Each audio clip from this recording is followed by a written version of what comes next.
Okay, so we're doing a little bit more catching up from last week, man. And I don't know if you guys remember, but a few years ago, something started to move through the courts, which was an indictment against numerous members of the Latin Dragons street gang, which is a gang from the east side of Chicago.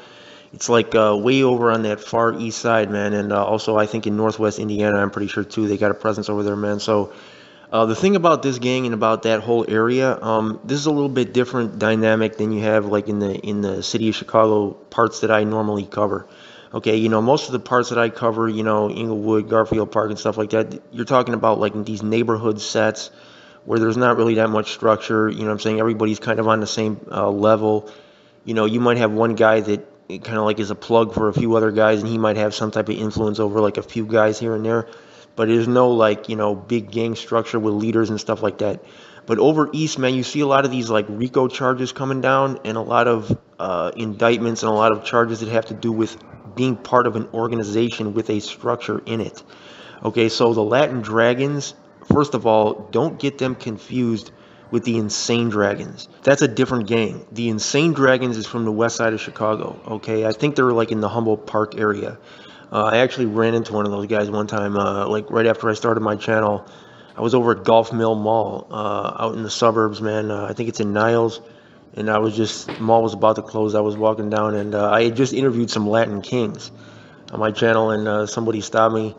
He's like, "Hey, man, hey, Chicago News, man. I recognize you, man. What's going on, bro?" He's like a Puerto Rican guy. He says, "Man, I watch your stuff all the time." And I was, this was the time when my name was really getting bad, you know what I'm saying? So I was kind of thinking, oh, man, I don't know if he's going to be on that with me or whatever. He's like, "No, man, don't worry. You never snitched on us." I'm like, what you are, bro? And he's like, "Man, I'm a dragon, man. I'm from over in Humboldt Park." I think he said he was somewhere off Augusta. I can't remember the exact intersection where he was.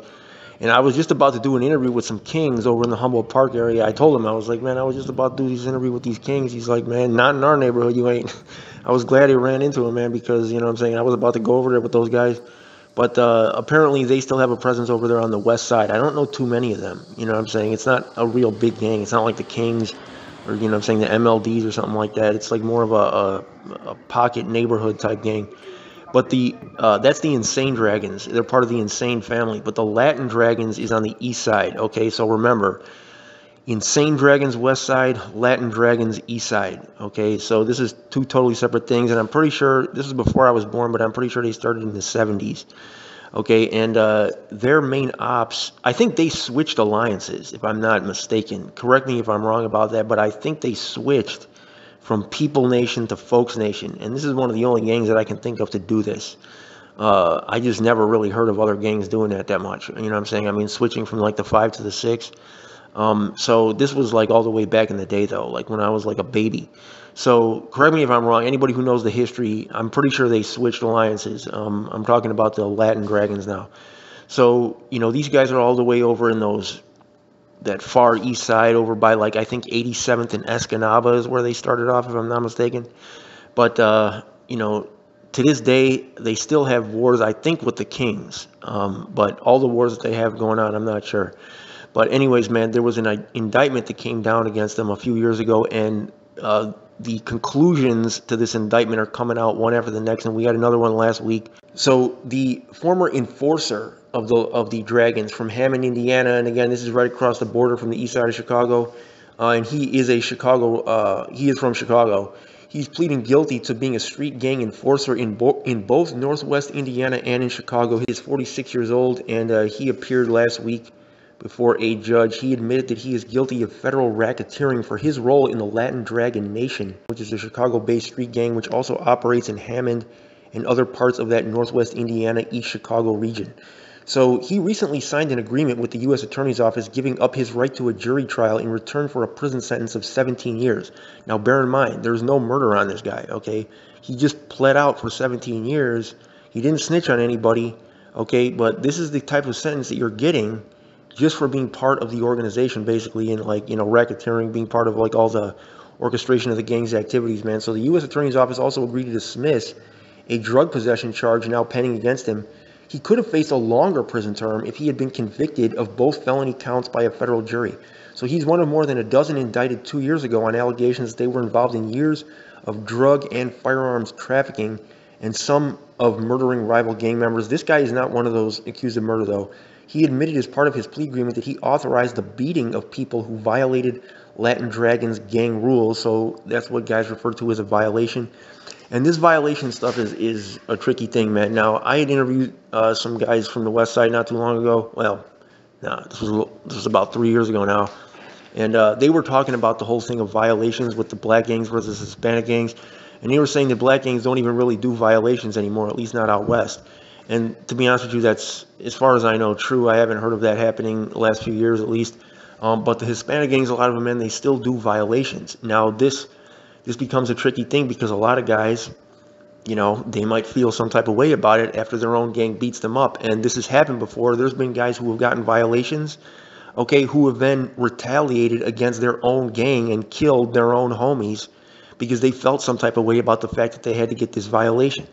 Okay, now, this has actually happened. Okay, guys have turned up on their own gang, okay, because, you know, you're put in a circle, you get beaten for 2 straight minutes.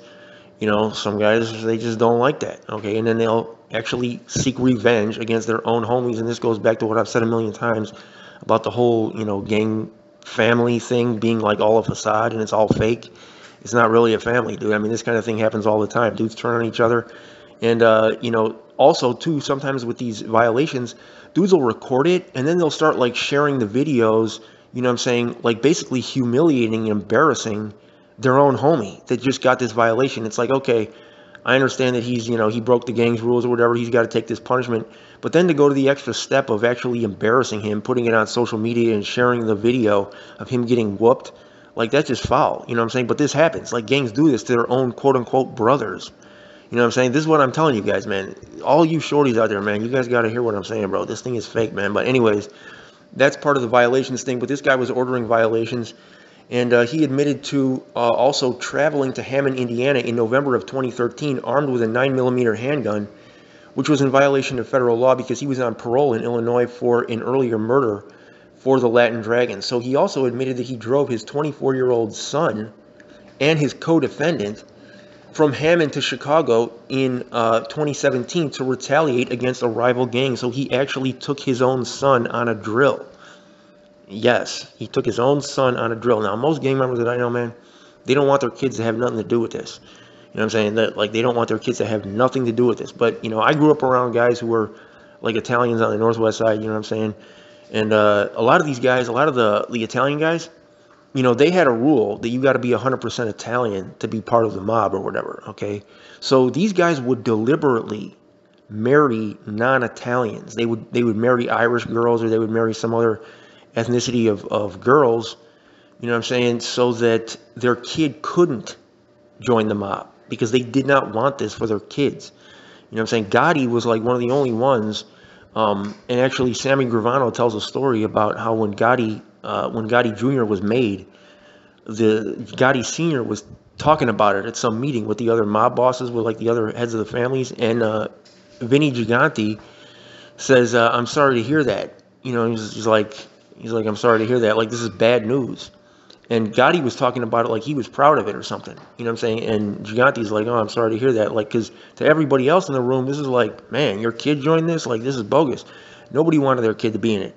You know what I'm saying? So this kind of thing, man, where guys actually, like, get their kids involved in this stuff, man, this is some, like, big-time extra stuff, man. But anyway, so the younger guy, the son, shot a suspected rival gang member as he got out of an Uber car and shot the Uber driver. He pled guilty last fall to being involved in a total of 11 gang shootings between 2014 and 2017, and he's currently serving a 42-year sentence. His son is. So the dad didn't get as long of a sentence as the son.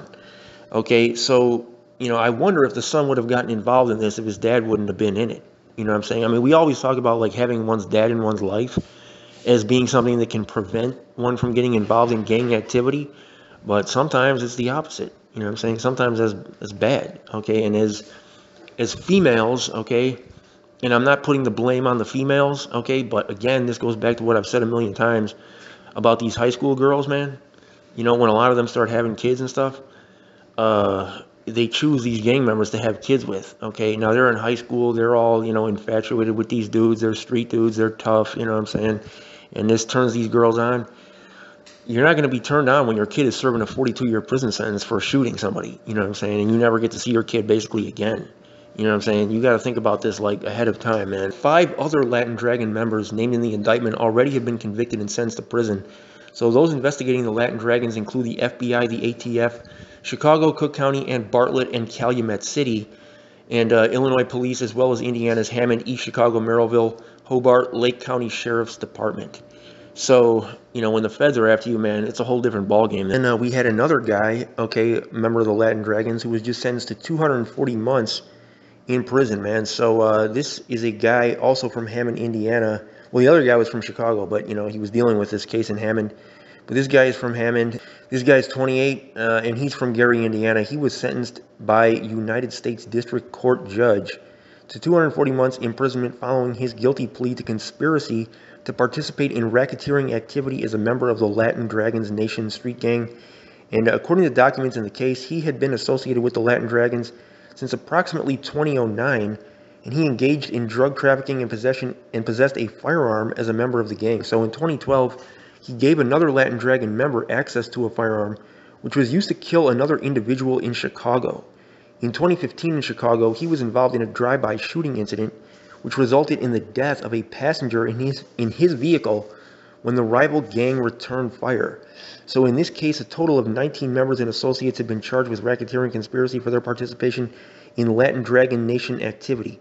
Of those, 15 defendants have pled guilty and 7 are awaiting sentencing. So that's what's going on currently, man, is the last update that I have with the Latin Dragons case.